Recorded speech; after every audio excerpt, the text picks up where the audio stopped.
तो रिसेंटली मैं टोरंटो से कैलगरी मूव हुआ हूँ और अपनी कार भी लेकर आया हूँ और जिसे मैंने शिप किया था टोरंटो से। और ये सारा एक्सपीरियंस मैं आपके साथ शेयर करूंगा। और जिस कंपनी के साथ मैंने कार शिप की थी वो है हैंसन्स, और मेरा एक्सपीरियंस के साथ कैसा रहा ये भी शेयर करूंगा। सो अब स्टार्ट करते हैं इस वीडियो को। मुझे ये कंपनी मिली रेडिट पर, जहाँ पे मैं सर्च कर रहा था मूविंग कंपनीज के बारे में जो लॉन्ग डिस्टेंस कार को मूव कर सकें। और वहाँ पे मुझे दो बड़ी रिकमेंडेशंस काफ़ी लोग कह रहे थे, एक थी लिविंगस्टन और दूसरी थी हैंसन्स।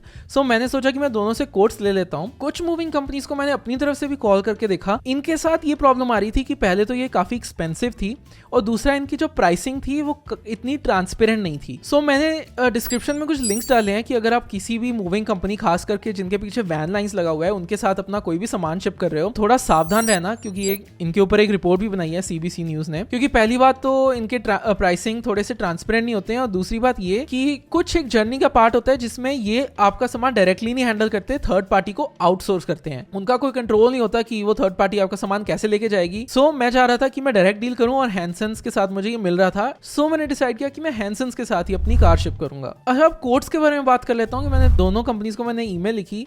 जो मुझे लिविंगस्टन ने कोड दी वो थी $2027.86 की, और मुझे उनका ईमेल रिस्पांस एक ही दिन में आ गया था। हैंसन्स को मैंने एक्चुअली डायरेक्टली कॉल किया और उनके रिप्रेजेंटेटिव्स काफ़ी रिस्पॉन्सिव थे। एक्चुअली मुझे पता चला कि उनकी टीम ऑल ओवर कनाडा बैठती है, कुछ ओंटारियो में, कुछ वैंकूवर में, कुछ अल्बर्टा में। किसी भी टाइम पर आप कॉल करो तो आपको कोई ना कोई फ़ोन उठा ही लेता है।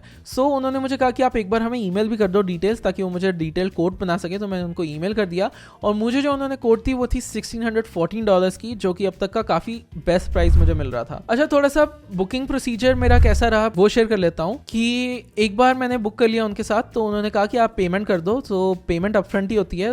बट सारे रिप्रेजेंटेटिव्स काफ़ी कोऑपरेटिव थे, और उन्होंने मुझे कहा कि पूरी फ्लेक्सिबिलिटी है, अगर मुझे ड्रॉप ऑफ डेट या ड्रॉप ऑफ लोकेशन चेंज करनी है तो बाद में वो बिल्कुल कर सकते हैं। और उन्होंने मुझे कहा, क्योंकि उस टाइम पे मुझे पता नहीं था कि किस एग्जैक्ट लोकेशन पे मैं कार शिप कर रहा हूँ, मुझे पता था कि कैलगरी जाना है। उन्होंने कहा कि आप कोई भी पोस्टल कोड डाल दो, और बाद में डिलीवरी से एक दिन पहले हम आपको चेंज कर देंगे। और उन्होंने मुझे कई सारे ऑप्शंस भी दिए कि कैसे मेरी कार जाएगी। वो मेरे घर से भी पिकअप कर सकते हैं, और मैं उनके टर्मिनल पे भी ड्रॉप ऑफ कर सकता हूँ कार को। और सेम चीज़ कैलगरी में वो drop off to the door भी कर सकते हैं, या फिर आप उनके टर्मिनल से पिकअप कर सकते हो।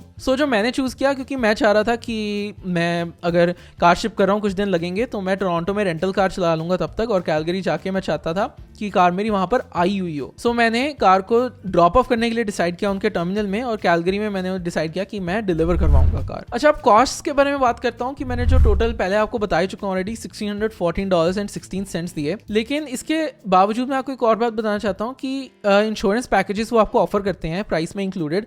दो प्राइसिंग्स उन्होंने मुझे दी। एक में जिसमें अगर कार को कुछ होता है मुझे $500 अपनी तरफ से डालने पड़ेंगे, मतलब $500 डिडक्टेबल। और दूसरा जिसमें कोई डिडक्टेबल नहीं है, सारा वही पे करेंगे, बट उसका टोटल प्राइस थोड़ा हाई दे रहे थे मुझे।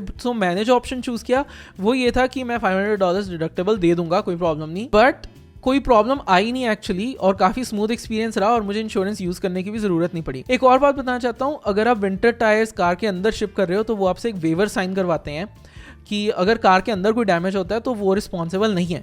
लेकिन मैं विंटर टायर्स नहीं शिप कर रहा था, तो मैंने वो वेवर नहीं साइन किया, और मैंने कॉन्ट्रैक्ट में उसे काट दिया। और एक और बात कि आपकी पिकअप और ड्रॉप ऑफ लोकेशन और चॉइस, कि आप पिकअप करते हो उनके टर्मिनल से, ड्रॉप ऑफ करते हो टर्मिनल पे, या वो आपके घर से लेके जाएं, घर पे देके जाएं, वो भी आपके प्राइस को थोड़ा सा अफेक्ट करेंगे। अच्छा, जब बुक हो गया तो उन्होंने मुझे एक डॉक्यूमेंट भेजा, डिटेल डॉक्यूमेंट, जिसपे सारा कुछ उन्होंने मुझे बताया हुआ था। कार को पहले मैंने प्रिपेयर करना था। मैं कार को क्लीन करने चला गया। मैं कार को अच्छे से क्लीन किया, और मेरी वाइफ भी आई हुई थी मुझे सपोर्ट करने और ये वीडियो बनाने। मैंने कार को अच्छे से क्लीन किया अंदर से बाहर से, और जो बेबी सीट कार में लगी हुई थी वो मैंने निकाल ली, क्योंकि मैं वो नहीं भेजना चाहता था साथ कार के अंदर। फिर मैंने अच्छे से पिक्चर्स भी ले ली कार की, क्योंकि मैं देखना चाहता था कि सेम कंडीशन में मिल भी रही है या नहीं, क्योंकि मैं थोड़ा नर्वस भी था। और एक और बात बताना चाहता हूँ कि उन्होंने मुझे कहा कि अपना गैस टैंक देख लेना, एटलीस्ट हाफ फुल होना चाहिए, मतलब आधे से आधा या आधे से ज्यादा। फाइनली मैंने एक दिन पहले उनको कॉल किया ड्रॉप ऑफ की अपॉइंटमेंट बुक कराने के लिए, क्योंकि उन्होंने मुझे कहा था कि आप एक दिन पहले कॉल करो और हम आपको एक टाइम स्लॉट देंगे, और उसी टाइम स्लॉट में आप आना। अब ड्रॉप ऑफ के बारे में बात करता हूँ। जो लोकेशन मैंने ड्रॉप ऑफ के लिए चूज की थी वो थी 105 नैशडीन रोड, स्कारबरो में, और मैं ड्राइव करके लेके गया उस टर्मिनल पे, और बहुत ही ज़्यादा ट्रैफिक था मुझे मिल रहा था ओंटारियो 401 हाईवे पे। एक और बड़ा रीज़न जिसके लिए मैं टोरंटो छोड़ के जा रहा था कैलगरी को।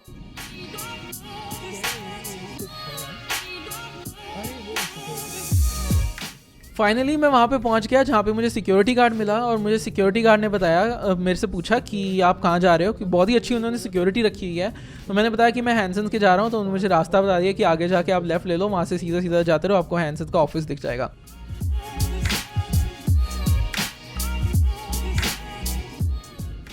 Hello, dropping of car with Hansen's, Raghav Kharbanda. और मैं वैसे वैसे ही किया और मुझे हैंसन्स का ऑफिस दिख गया। वहाँ पे मैंने ऑफिस के बिल्कुल आगे कार को पार्क कर दिया। फिर जैसे ही मैं ऑफिस के अंदर गया तो उन्होंने मेरे से साइन इन करवाया, मेरा नाम लिखा, फ़ोन नंबर, और उन्होंने कहा कि आप यहाँ पे वेट कर लो।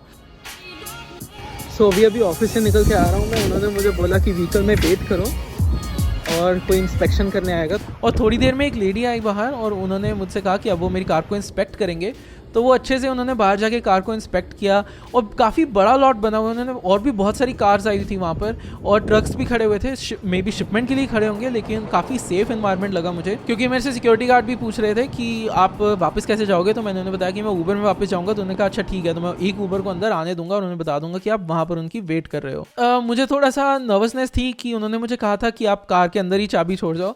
मुझे लग रहा था सेफ रहेगा कि नहीं रहेगा, बट मेरे अंदर ये भी पीस ऑफ माइंड थी कि मैंने अपनी कार में एक जीपीएस ट्रैकर लगवाया हुआ है साथ में, जो मुझे मोबाइल ऐप पे ये भी बताता है कि कार लॉक्ड है कि नहीं है, या कार ऑन है कि ऑफ है, और कार किस लोकेशन पे खड़ी है।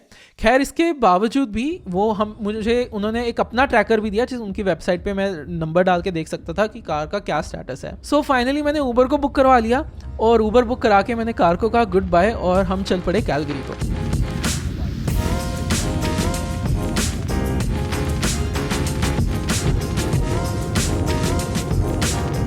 कैलगरी की जर्नी ठीक थी। मैं थोड़ा सा नर्वस था कि बच्चों के साथ ट्रैवल करना कैसा रहेगा, और बच्चा कार में रोएगा या प्लेन में रोएगा। थैंकफुली मैनेजेबल ही रहा। कार डिलीवर होने से पहले मैं देख पा रहा था कि कार कहाँ कहाँ पहुँच रही है। तो इसके ऊपर मैं आपको एक टिप देना चाहता हूँ कि आप अपनी कार ड्रॉप ऑफ करने से पहले एक बार उन्हें फ़ोन करके पूछ लेना हैंसन्स को कि आपकी नेक्स्ट शिपमेंट कब जा रही है, क्योंकि मेरी शिपमेंट जा रही थी 6 दिन बाद मेरे ड्रॉप करने के। सो 4 दिन मेरी कार वहीं पे खड़ी रही, उसी एग्जैक्ट सेम स्पॉट में, क्योंकि मैं देख पा रहा था फ़ोन ऐप पे, और मूव भी नहीं हुई। सो अगर मैंने 4 दिन तो 3 दिन बाद भी अगर बुक करवाई होती तो शिपमेंट के थोड़ा क्लोजर, तो मेरे थोड़े एक्स्ट्रा डेज बच जाते हैं मेरे, जिसमें मैंने रेंटल कार यूज़ की।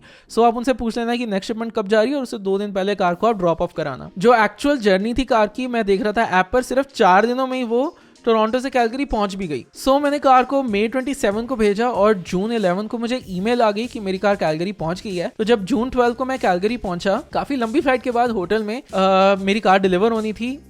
10 AM का टाइम था, और मुझे 9 AM पर ही फ़ोन कॉल आ गई कि वो मेरी कार को डिलीवर करना चाह रहे हैं। सो मैं काफ़ी एक्साइटेड था देखने के लिए कि कैसा रहेगा।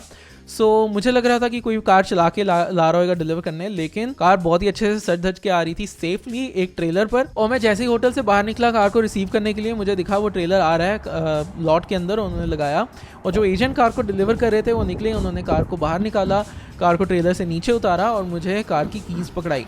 फिर उन्होंने कहा कि आप एक बार चेक कर लो अच्छे से कि कार सही सलामत है या जैसी भी है। सो मैंने कार को चेक कर लिया, और उन्होंने मुझे ये भी बताया कि आपके पास एक दिन, पूरा दिन होता है ये कोई भी डैमेज रिपोर्ट करने के लिए। सो अगर कोई भी प्रॉब्लम है कार के साथ, आप एक दिन के अंदर अंदर हैंसन्स को बता सकते हो। तो इस वीडियो में हम इतना ही बात करेंगे, और मैं आपको मिलता हूँ आने वाली वीडियोस में।